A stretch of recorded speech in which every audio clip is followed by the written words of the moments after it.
Për gjaket sërish Durrësi, një tjetër aksident me vdekje te Kepi Rodonit. Një tjetër aksident tragjik ka ndodhur ditën e sotme në Durrës, ku për pasojë ka mbetur i pajet një person.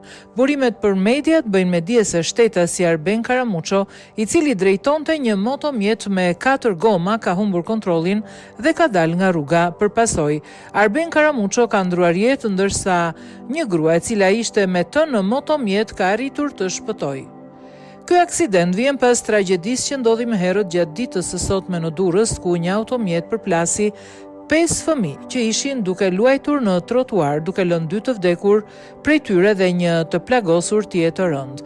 Durrës, informacion paraprak, rreth orës 16:45 në vendin e quajtur Kepi Rodonit, në një terren me shkure shtetësia ka rreth 52 vjeç.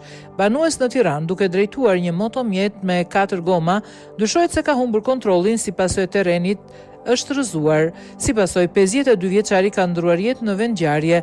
Në motomjet ndodhej edhe bashkëshortja e tij shtetësia e K, 44 vjeç, e cila është lënduar lehtë dhe ndodhet jashtë rrezikut për jetën. Grupi hetimor ndodhet në vendngjarje dhe po punon për zbardhjen e plotë të rrethanave dhe shkaku të aksidentit.